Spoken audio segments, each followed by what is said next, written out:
Hello, movie lovers. Welcome home. My name is Amy Henserling, and you are listening to Watch This List. This is the fifth episode, I believe, in my series, Amy's Progress, wherein I am sort of on my own pilgrim's journey to meet with different people far smarter than I am who can help me along my ethical way.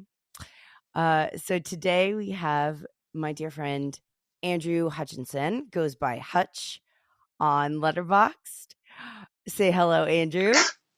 Hello, hello, Amy. It's very grateful for you to invite me onto this show. It's a real privilege. Thank you. I actually had wanted Hutch to be on for quite some time, and I did not know how to ask him because it's always awkward on Letterboxd a bit because I have to ask people so publicly. And I was talking with a friend of mine about doing ORDET as a film, and I was looking through, the people that I follow and different reviews. And the way that Hutch starts out his review is by saying that he's an atheist, but loves the movie, like gave it 4.5 stars. And so I thought, how interesting. And I hadn't even seen it yet. I just knew what it was about.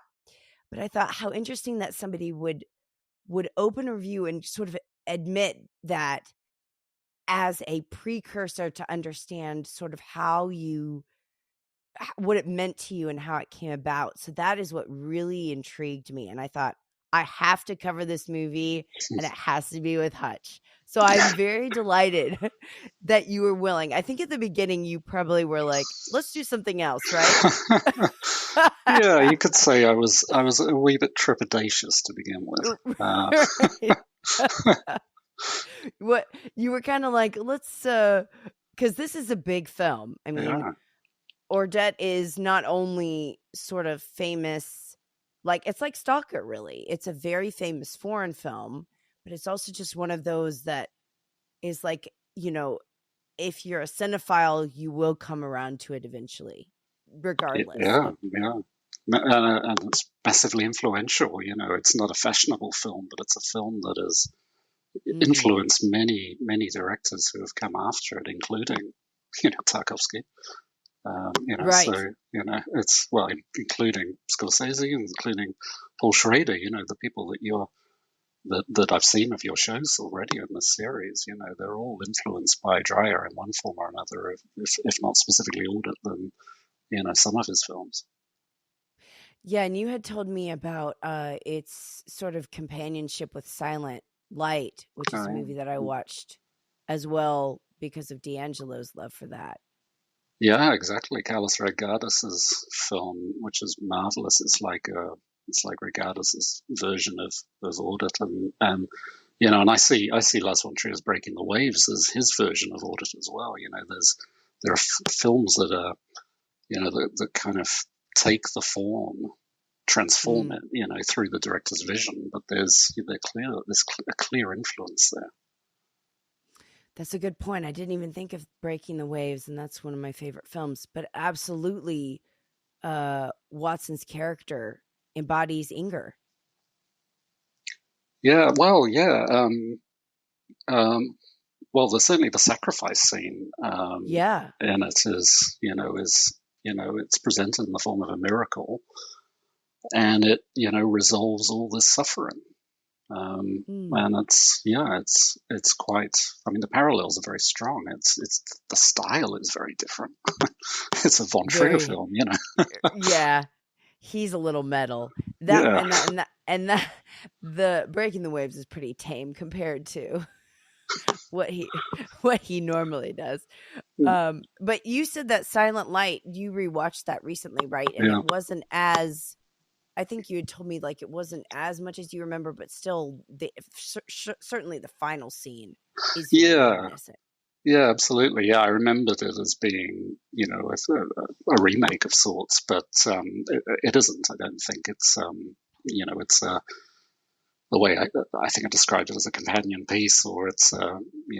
an update perhaps. But yeah, the miracle scene has real visual sort of parallels. I think it's almost a visual quote in some part to ORDET. So yeah, there's definitely a lineage there. Right. Yeah, Right. Yeah. and So, the effect is very similar as well, I would say. and sort of the austerity too. It's Yeah, they're both very stripped down yeah, they are. versions. They both really dwell in in they're both kind of in a way slow cinema, and they both immerse you into the world, and it is kind of from a base of reality, and then this miracle happens, and it's quite extraordinary in both cases, I think. I will say this, and I have done it every time, so at some point everyone will just know, but we are going to spoil the heck out of this thing. We basically already I think I have. just did, yeah. Uh-huh. And multiple movies. This isn't spoilers is not something that I'm thinking about at all or considering in the show, so you have been warned. Reader beware. Watcher beware.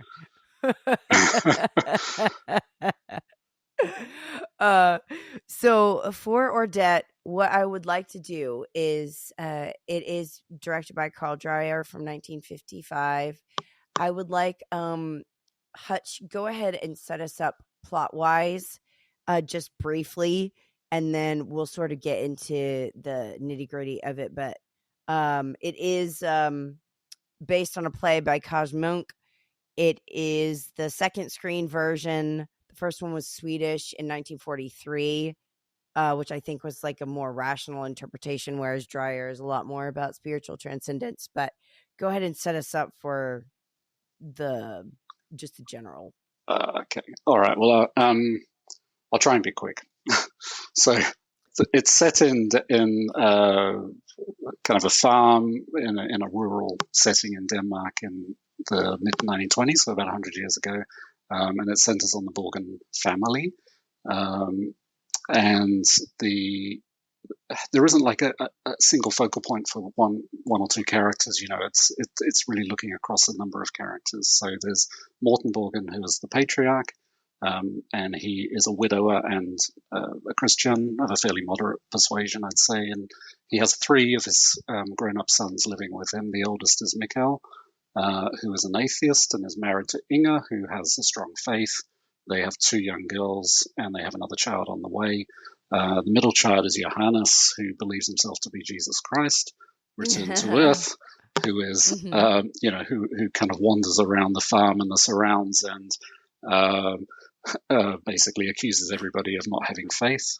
Uh-huh. And then his family think he's mad, but they care for him and they worry for him. The youngest son is Anders, and he is in love with Anne, who is the daughter of another man in the village named Peterson, who is of a lower class than Morton, and so there's a bit of a tension there. And he is also the head of another church, and there is a level of religious intolerance between the two churches, and both men have a very exalted level of pride as well.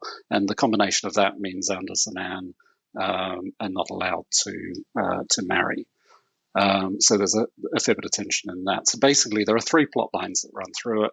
One is the question around Anders and Anne and the intolerance and pride that gets in the way of their marriage. The second is Johannes. Is he Jesus? Is he mad? Is he telling Mm-hmm. the truth about faith? What is going to become of him? There's a whole string of kind of tensions and subplots that run through his character. And then the final one is Inga and her pregnancy, and when she comes to give birth, it is a terrible birth, and she her child is terminated in the most horrific sort of way in order to try to save her life, and that doesn't work. She dies. So spoilers Mm-hmm. right there. Yeah. So there is an extraordinary amount of suffering, and what Dreyer does really skillfully is he brings all of those kind of character dynamics and the plot lines together and it culminates in this remarkable miracle. which involves Johannes, who apparently has regained his sanity, um, with the help of Inga and Mikkel's eldest daughter. She Johannes appears to ask Jesus for the word that will bring Inga back to life. He appears to receive the word, he utters it, and she rises from the dead. And it's an amazing scene, not just for the impact of it, but for what it does to all of the tensions and suffering that we've been watching up until that point. That's my summary. Yeah, that's fantastic, and you did a very good job, because there are a lot of moving pieces. It almost appears like a play, the way that the way that it's structured. And actually, I read that Dreyer saw it as one. Like, he saw it on stage in, I think, 1932. He wanted to adapt it. He couldn't get it adapted for 23 years. And just for context, too, I thought this was an interesting, very tragic bit, was that the Kaj Munk, who wrote the play, was a Danish pastor who was martyred by the Nazis in 1944. And then Dreyer filmed the entire film in his hometown. Didn't know that. Yeah. Yeah. So there is this sense of, I don't know, deep rootedness, I feel, in the film. It just, everything comes across as so authentic, that it just seems to be coming from a very sincere place, almost like Dreyer considered this his own work. And it's really clear that Dreyer worked on it for a long period of time as well. Mm-hmm. So there's a really fully thought out realization here. So I think he felt a real passion for the play, is what I read into it, but also he took a craftsman's approach to it and made it into a very meticulously calibrated film. The more I've seen of it and read about it, the more impressed I've been. Yeah, just as far as the lighting and the blocking and the intentionality, it's interesting to me too. So you know how, like, in Ozu films, it's a little bit jarring how the camera shows the person and, like, they're like, the characters look straight at the camera to sort of illustrate that they're talking to each other. In this film, they are side by side a lot of times, and they're speaking straight ahead as though it's a play. And I first thought that it was just because he wanted us to feel that they were on stage, but then I read that it's because he wanted to emphasize how well they were hearing each other. So it's about, like, how they're listening, and it's not about seeing, it's about hearing. But what do you think about, as far as, do you think that's an easy conceit to sort of get into the longer you watch it, or did that throw you off at first?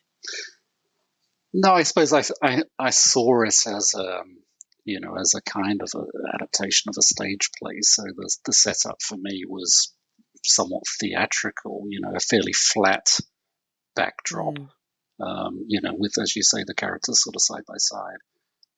Much of the time, there's not a lot of depth to it. It feels like you're watching, from the audience to some extent. But what's different, I found, what I found really made it particularly engrossing was the fluidity of the camera work and the lighting, like you say. These were not, particularly the camera was not theatrical. The camera was like a character, really constantly on the move, changing your perspective of what's happening all the time. So I found it very cinematic in that respect. And the lighting was a little bit kind of disorienting, because I was aware it was constantly sort of changing for different characters. Sometimes they were more lit, less lit, and it seemed to be some sort of psychological imprinting on the character, but it was very, subtle and subconscious, and I didn't really know what to make of that. Did you? I think perhaps they're all in different sort of stages, right? It seems because the father has a lot of guilt for Johannes because he feels like if he had prayed for him and not doubted, that a miracle would have occurred Mm, and that his son wouldn't have gone insane. Is his interpretation is that his son is a lunatic, right? yeah. So he has a lot of guilt about that. So that's where he's at. And then Johannes thinks that he's Christ and speaks as though he is, like walks around the house preaching, walks outside, preaches, says scripture. Um, and then Mikhail, as you said, I believe there's a line that says he doesn't even have faith in faith. Mm, So not only does he not have his own, he doesn't think that anybody's is worth anything.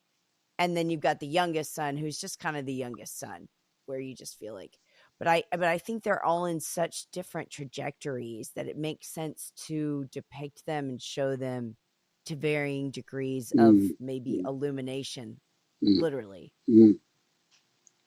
Yeah, that's right. I think Johannes, I think, is in relative shadow for large parts of the film, and I think only really comes to light toward the end of the film, which is interesting.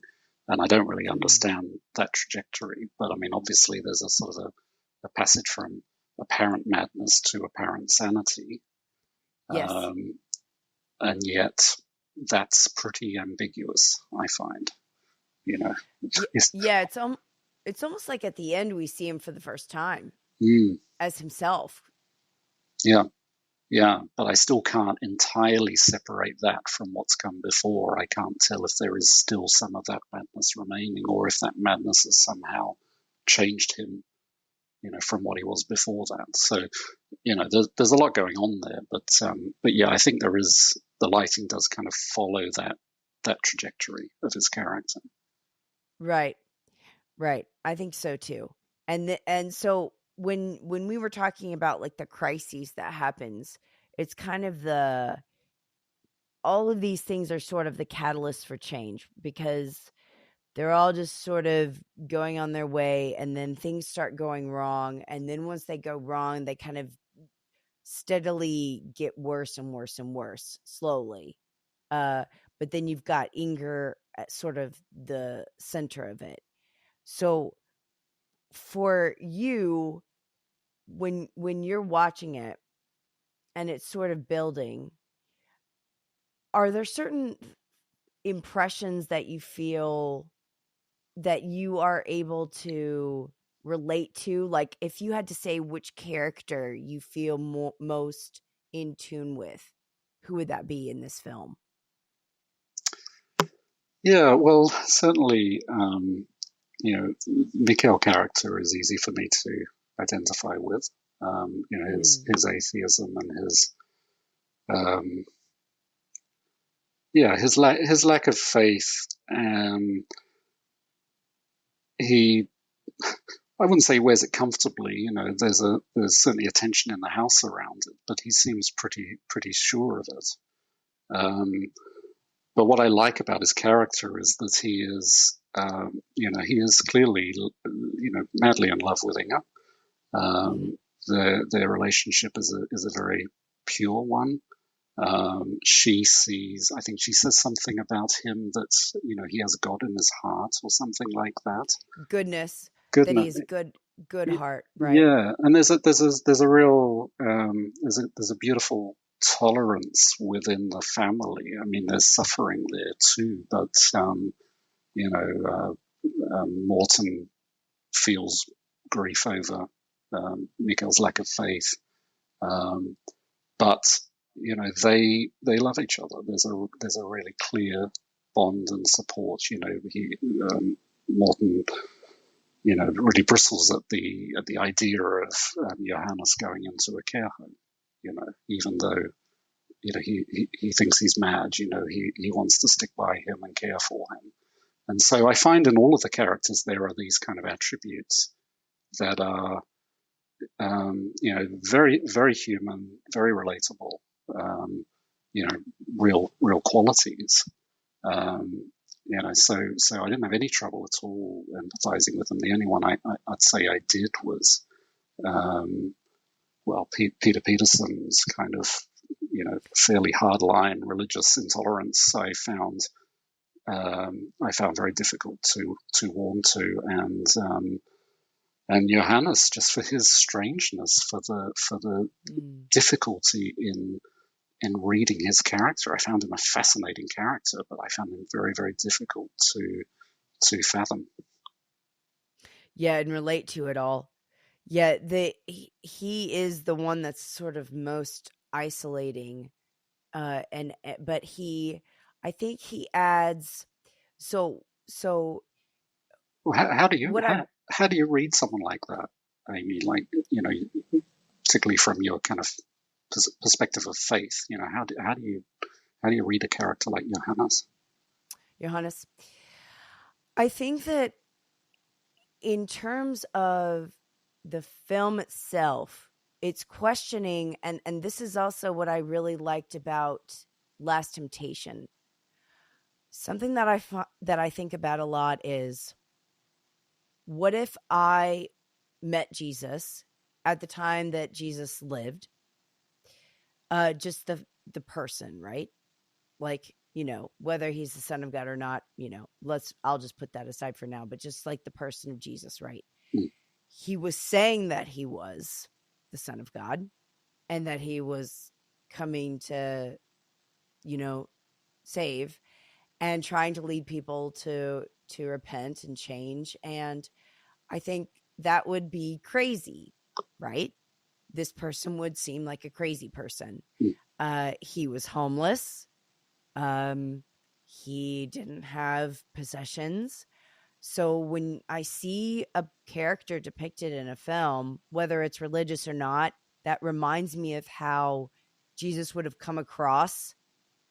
I think, what would I think about that person?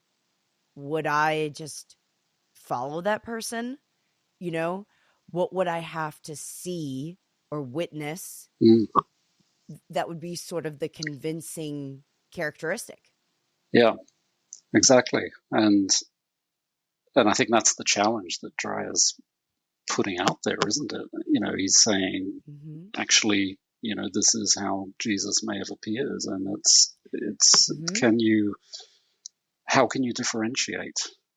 You know, because if you put yourself in that position 2,000 years ago, then you know you would perhaps be responding the same way you are here to Johannes, which is exactly um, the point Johannes is making through the film. Exactly. Yeah, Exactly. There's a line that says, like, what is madness and what is reason? Because yeah. something that Dreyer uh, really believed in was that this material world has a spiritual realm to it. So, there's a lot of people who are religious who think, oh, I'm just getting through the day and stuff, and eventually there will be an afterlife, and that's when all of the good things will happen. Well, no, like that's not what Christianity says. It says that the kingdom of heaven can be on earth, right? So there's this sense of like parallel universes coming together. So ORDET is very much trying to bring the spiritual or the transcendent, if you will, into the physical and into like that, the idea that God cares about our bodies and our spirits as much as he cares about uh afterwards. Mhm. So that was something that I read that Dreyer was very passionate about. It's not just the rational component; it's that you kind of like horror movies in a way where they're always yanking in spiritual realities, whether it's the devil or what have you, and they're bringing it into our reality. Mhm. And instead of just shoving it out like Peter does, where they have less joy and they're kind of dour and they're just looking forward to everything being over. Yeah, it's almost like suffering is our path to heaven seems to be his kind of mantra. which is very, very different, I think, to the way the Morgan family are approaching it. I mean, I think there is a great argument that Morton has with Peter during the film, contrasting their different faiths, and contrasting, Morton's as kind of the faith of life, and Peter's as the faith of death. And it's fascinating to me as an atheist seeing, kind of two versions of Christianity essentially not recognizing each other. And then certainly not in the context of the film tolerating each other until there is a miracle. Right at the very end. Well, and then Peter comes to him before that and just says, that they want that he's willing to have them get married before it even happens. And Morton is like shocked that he's had a turn like that. Yeah, and that seems to be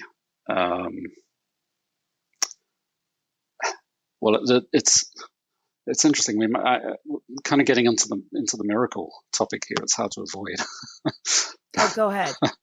But there is a lot of talk of miracles throughout the film. They say, I think Morton says it'll be a miracle if Mikhail finds his faith, and it'll be a miracle if Johannes finds his sanity. And Peterson sees, the suffering that Inge is going through in her birth as a miracle from God to test Morton, to test Morton's faith. And that's, so I'm seeing this and I'm going, well, it appears that miracles are fairly malleable depending on your perspective. That's Peter's is a fairly sort of hard line sort of view, fairly unkind view. It's happy to see someone who is alive suffer, in order to test his rival's faith, and class that as a miracle. But of course it all is contrasted with, the miracle of Inge coming back to life, where, that is the true kind of, I guess, where God is apparently revealed, and there is an enormous shift in the suffering of the people there. But I think to your point about Peter coming to, and kind of seeking some level of reconciliation before that, the miracle of Inge's coming back to life. Yeah, he does seem to have a change of perspective, having read a passage from the Bible and realizing that he may have kind of overstepped.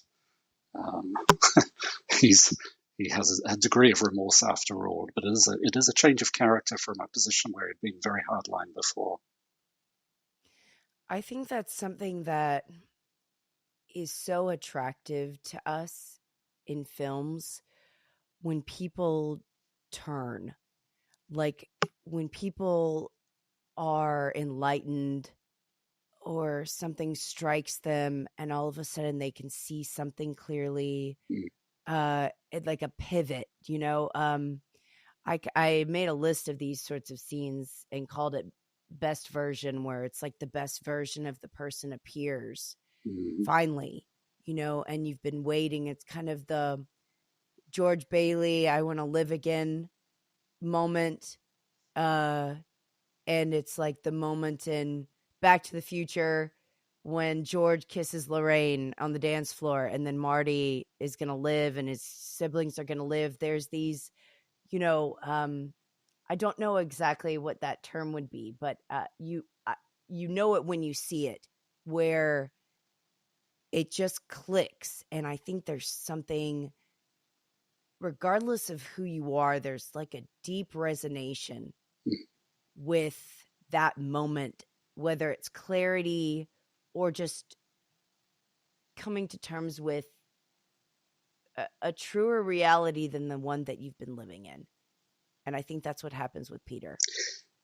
Yeah, and then I think it's further reinforced by he and Morton witnessing the miracle together, and that's the point, I think, at which their religious differences are reconciled.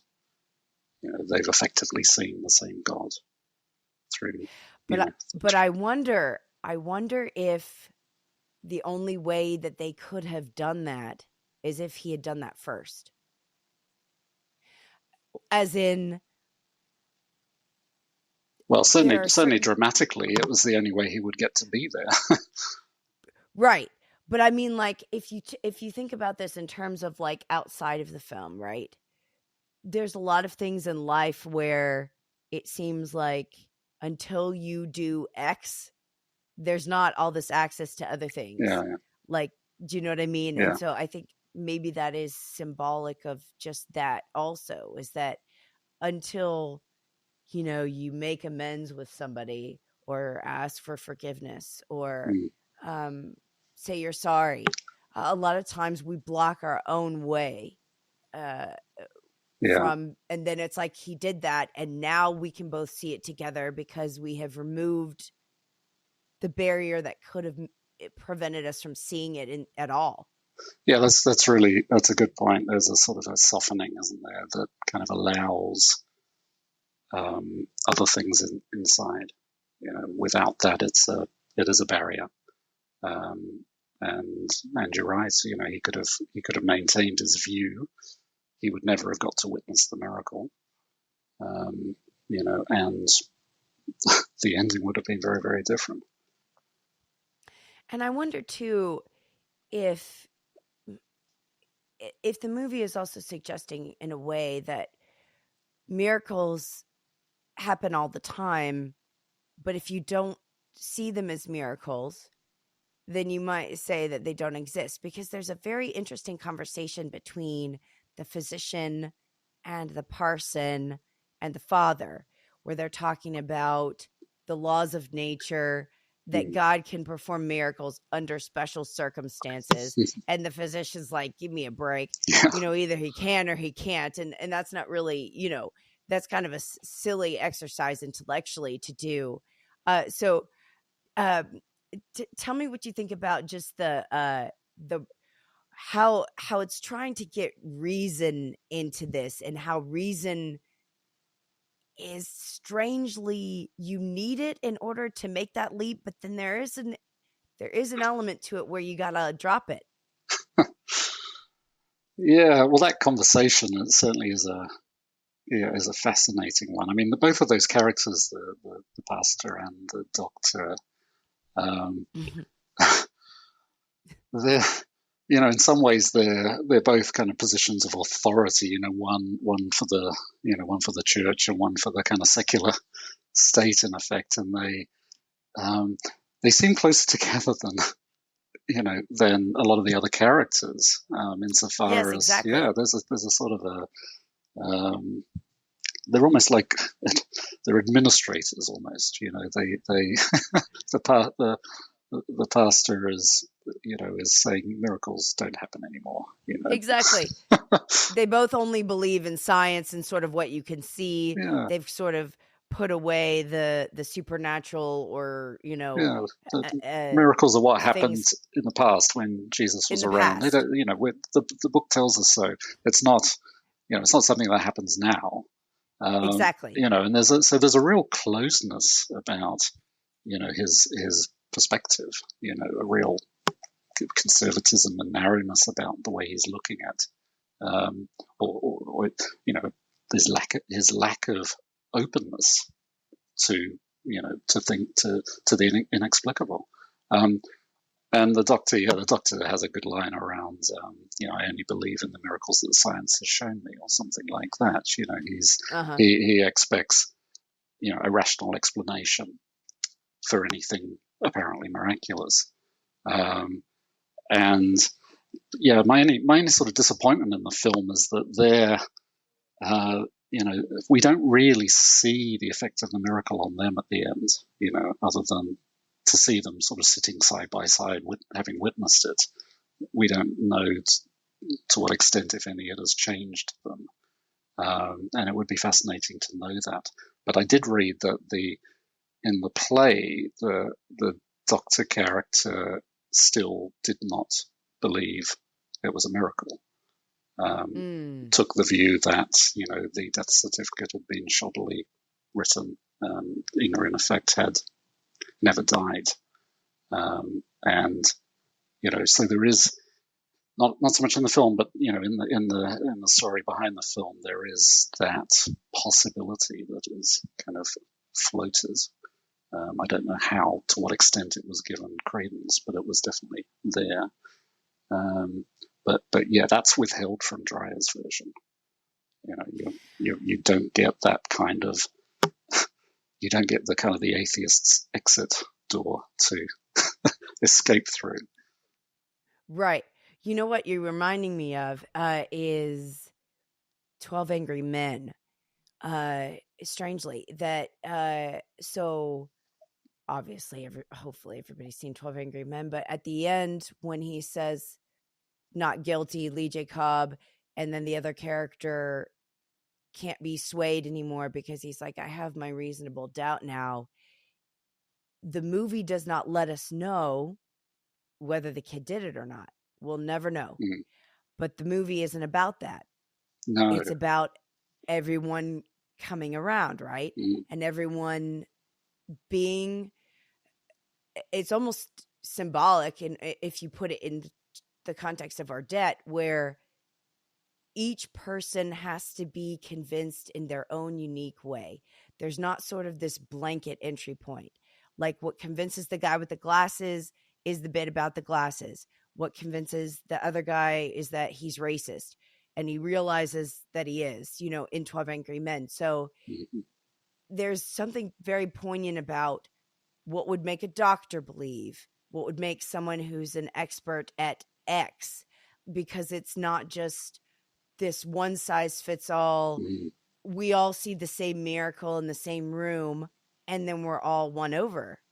We could be in the same room, and one of us think like, "Oh, this is so obvious," like Lazarus being raised from the dead, and then someone say, "It's a trick. He wasn't really dead," and Yeah.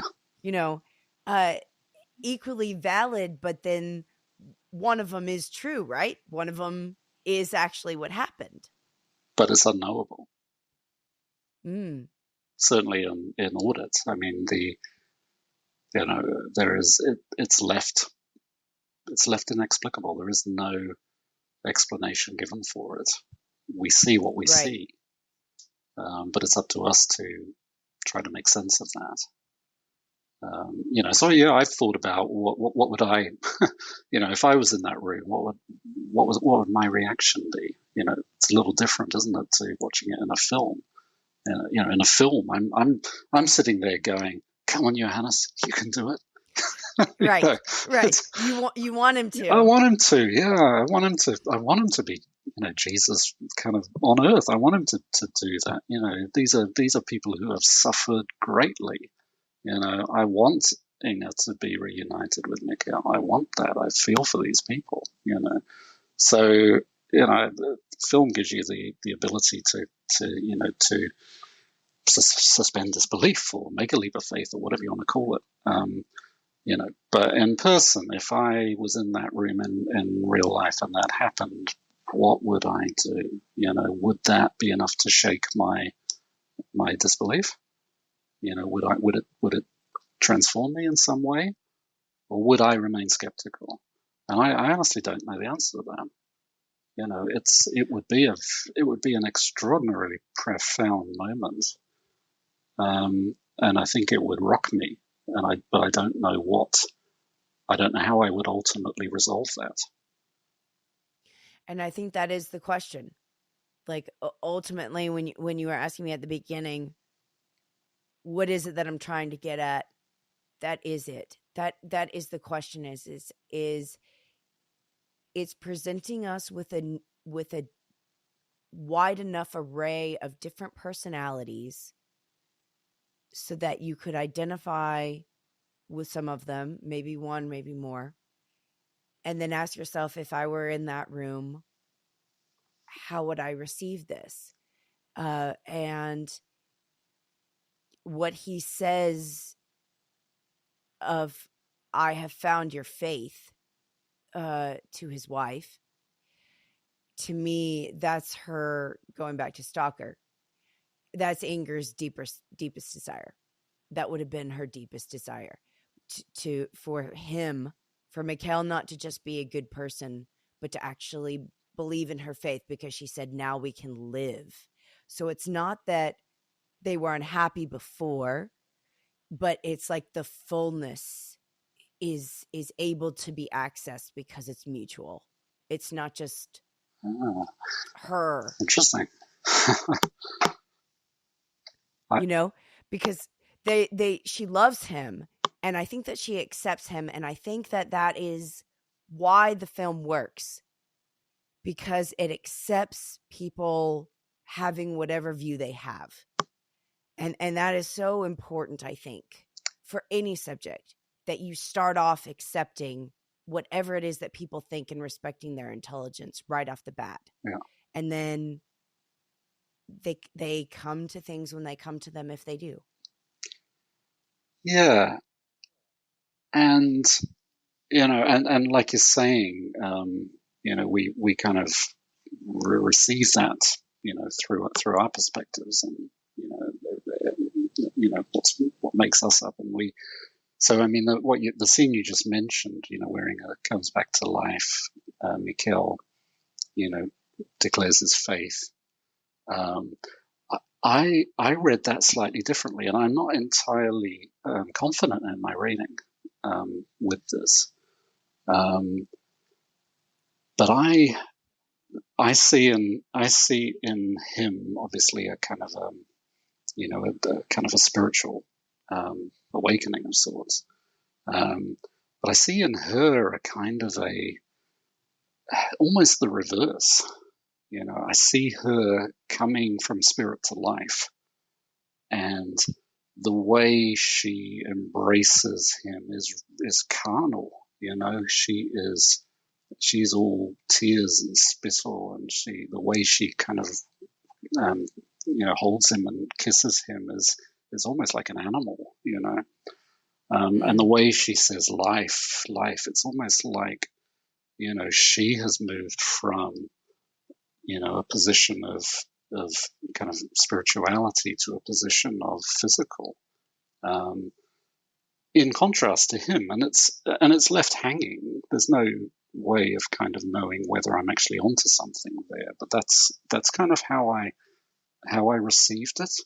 And I think the reason I received it that way is I'm probably a little open to kind of more, less religious based views, and more kind of just straight humorous views of, life, and the glory of life, and living a good life, and and she's been given a chance of that, from a through an apparent miracle, and she's not looking back at where she's just been. She's looking at the life ahead for her, and it's a really powerful, symbolic way of, giving praise to the force of life. Is the way I see it. So it's not. I don't find it clear cut. I can't tell that it's that she has received, that she's now got what she wanted because he has found his faith. That's a fair reading, but I'm not sure it's the only reading. Oh no, that's my mine personally, but then also my understanding of Dreyer.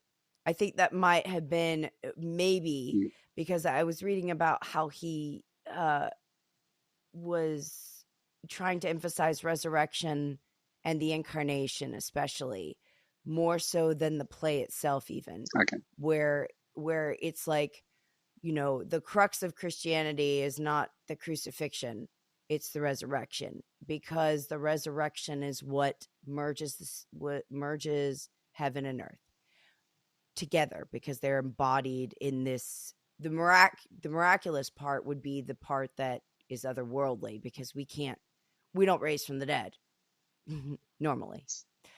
we don't have the power to do such a thing. mm, So it has to come from something else, right? So for her, as a believer, as she was before she died, and then Johannes constantly saying, if you would just believe, it's the lack of faith that is preventing this from happening. He has a line that says that Inger's going to rot because everything's rotten. yeah, There's this whole leading up to that the goal is to have enough faith, which is a very small amount, to even consider that something could happen. And then as soon as the child says, do it, you know, and has that power is when she comes back. So I just feel like there's enough, as you say, you could go either way depending on your personal stance, but I do think that is what I would guess that Dreyer believes based on what I know yeah, yeah, of yeah. him. You may well be right there. That makes sense. I think though that there's also, and it may well be consistent with that, but there's also quite a strong emphasis on how to live a good life, Yes. and and I think that's a theme that I think there's a big common ground there between kind of a religious based view of what that is and an atheist based view of what that is. There's a kind of a humanist middle ground there about what is a Mm-hmm. good life, and I think Dreyer is really using the suffering that has gone before and the kind of the way the miracle kind of breaks through that, to release it, to create an enormous amount of reconciliation, and Mm. through that tolerance and love and kindness and all of these virtues. Um, and that, so for me, when I watch the film, I find that that is the thing that is grabbing my attention. That is the thing that is making me extremely moved by the end of the film. The miracle is the means by which that is opened out, Right. and the miracle is left hanging as this inexplicable thing that has occurred. So it's mysterious, but the Mm. effect of it is that the suffering is relieved, and the people are able to live life to the best way they can. It's kind of like all of those tensions are released.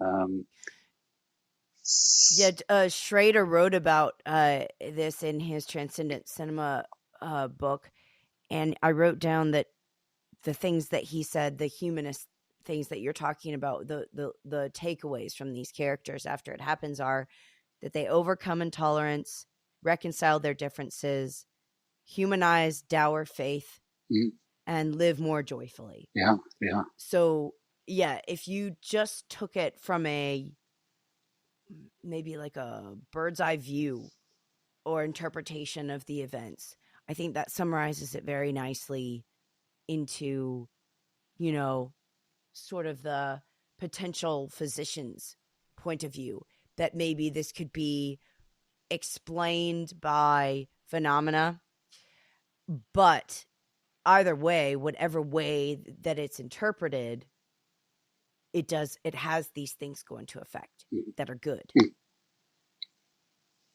yeah, Yeah. yeah. And I guess so.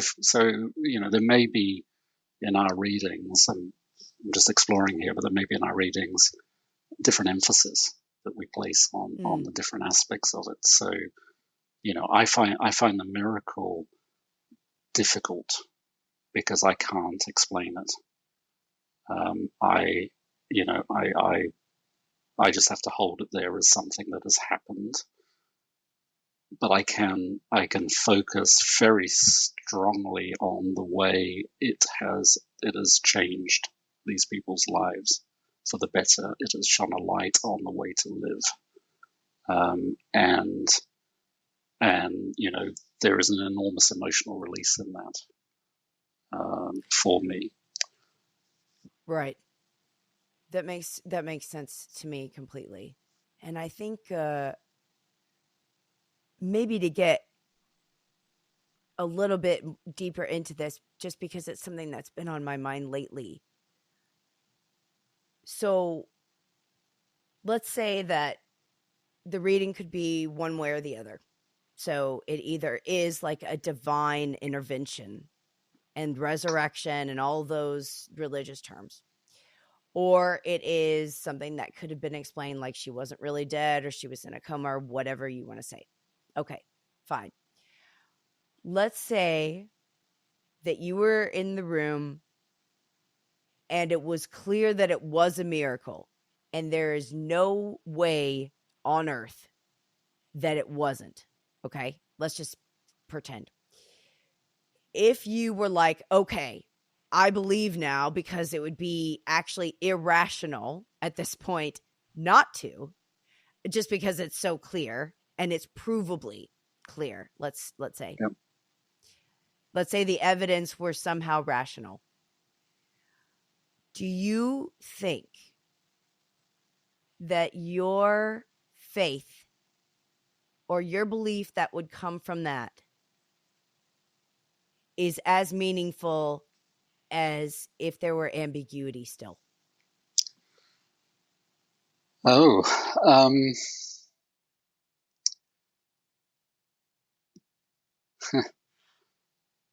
yeah, it's an interesting question. Because when I look at people with faith, I and it's an authentic faith, one where they've really thought about it, possibly struggled with aspects of it, but they have made the leap. It fascinates me because it is a leap. It is based. It is made without clear evidence, and I don't take the kind of hardline view that some atheists do of thinking, well, that's kind of like a bit of a defect in character or something, kind of mean spirited like that. I see it more as actually kind of intriguing, fascinating, and possibly admirable, because there's a kind of a force, a power in that is able to grasp something as extremely profound without having the proof behind it, which is something that I wouldn't say I'm sure I'm inconsistent in many ways, but at that level, it would be something I would struggle with. And I think your question is kind of probing into that a little bit, because you're saying, well, if I saw it and it was clearly evident, then that doesn't seem like a big stretch, as strange as that sounds. It's like, okay, I've now got proof. Okay, that I can just bring that into my little kind of bag of worldviews. That does seem different to a position of faith held where there is a lot of ambiguity. But then again, I'm thinking too, if you talk to anybody who believes in a God at all,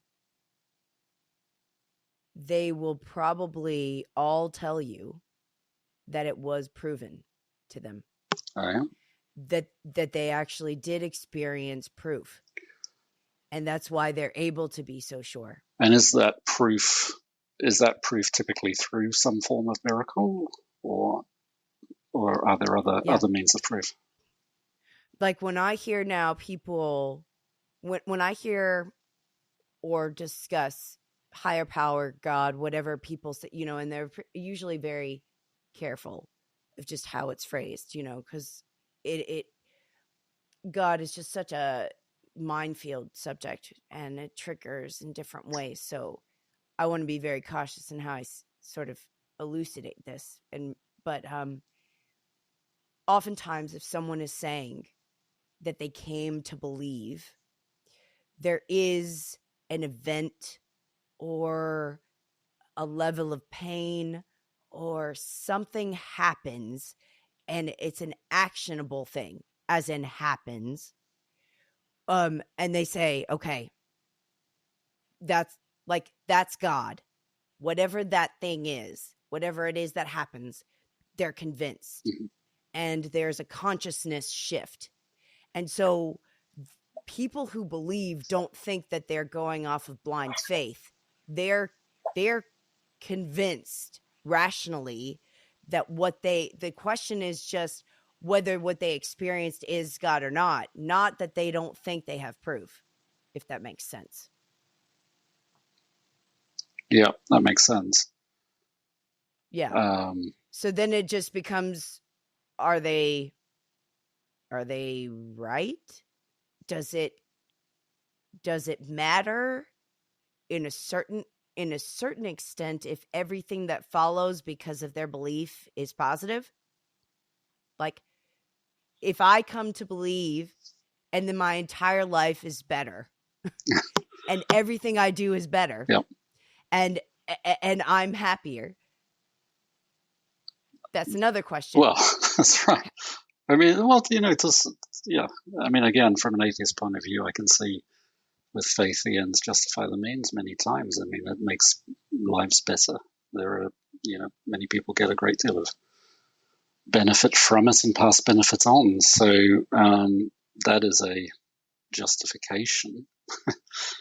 But in terms of, I mean, if they might, it's difficult for me to say, but what I'm listening to you and thinking, I'm thinking, well, they have reason to believe it as true, and they live their life according to that. That sounds, that sounds logical. There's degree of rationality in there. I guess I don't know to what extent they've explored the evidence, but they've considered it enough to believe it. So yeah, I guess that's.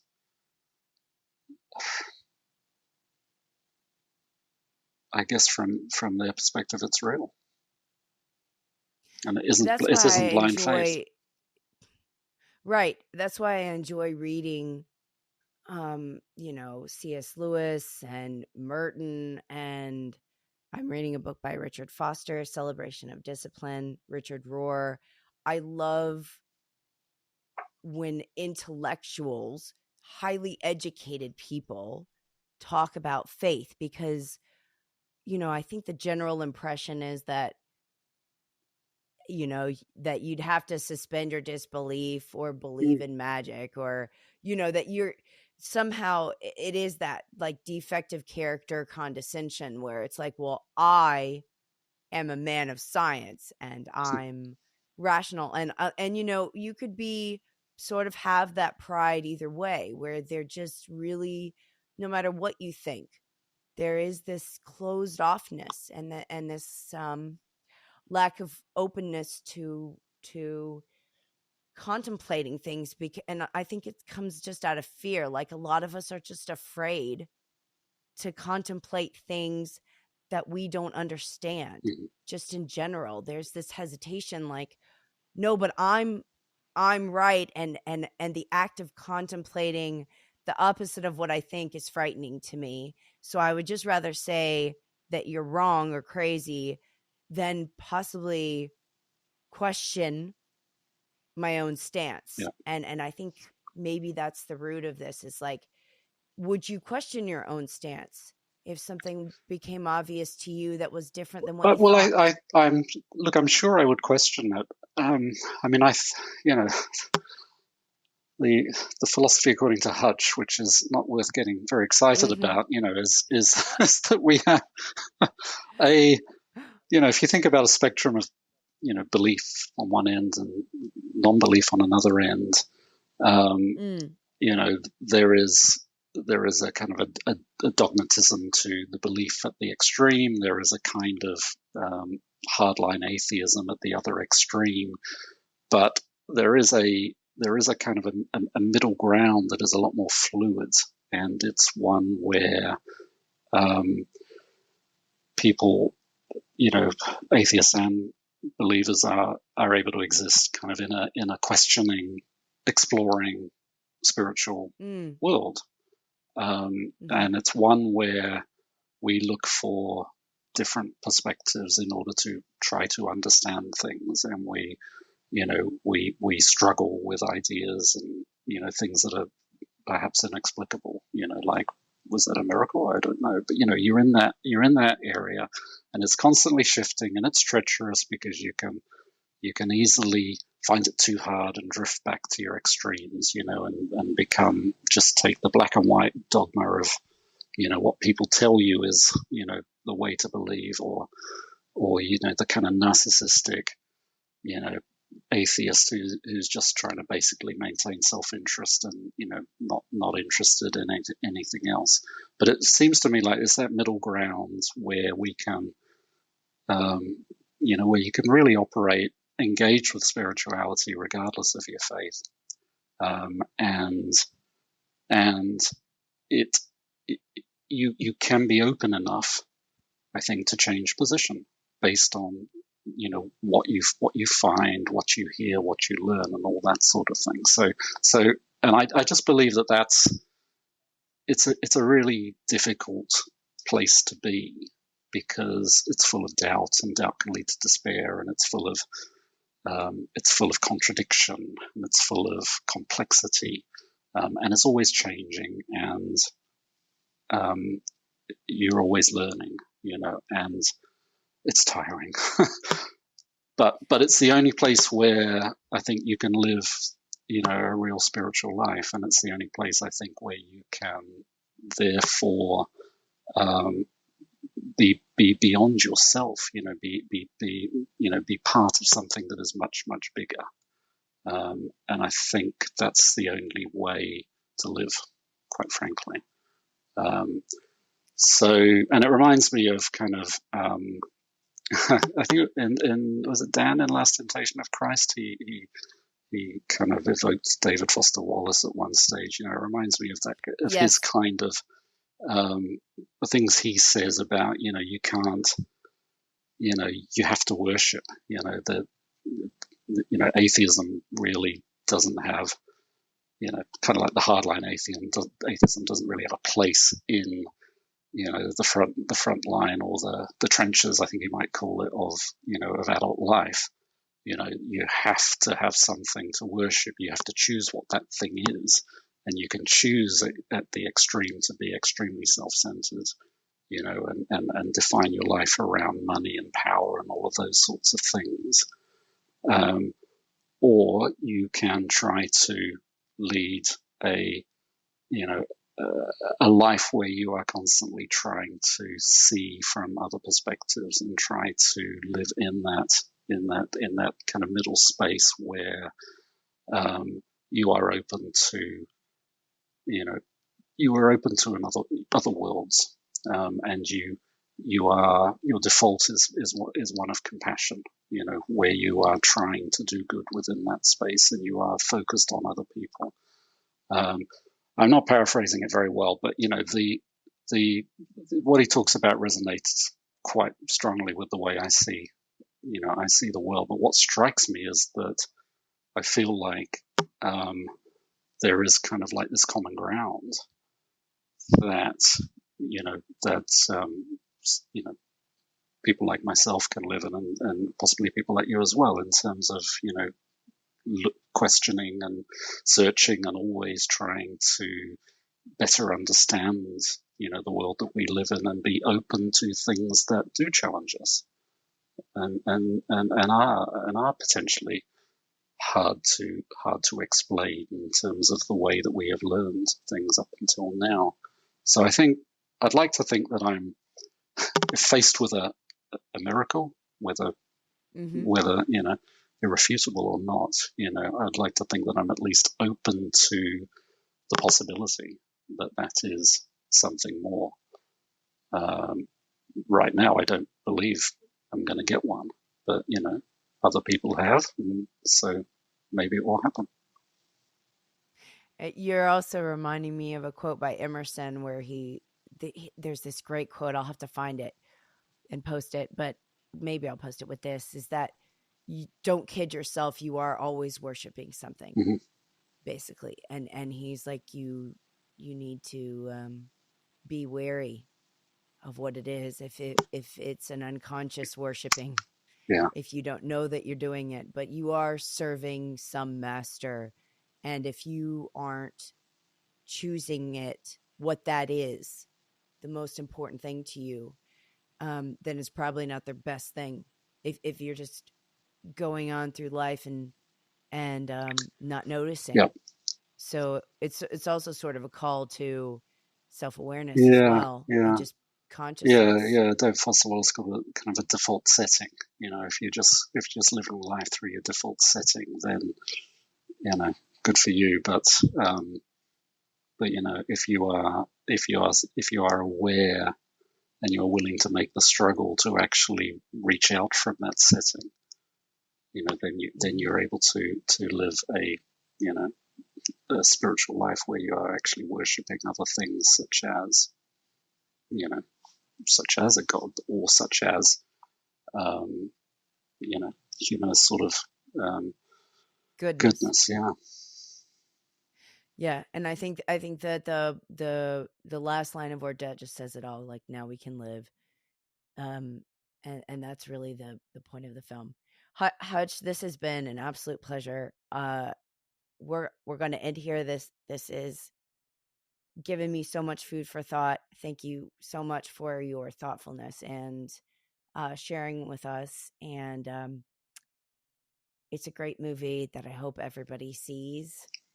And it's been a pleasure. And for me too, yeah, thank you very much for inviting me on. It's been great. I feel like we could have kept talking for hours. So it's For thank you for hours, stopping I it, because know. it's nearly midnight here. Hutch is on the other side of the planet, so we will set him free, and we'll see you at the movies.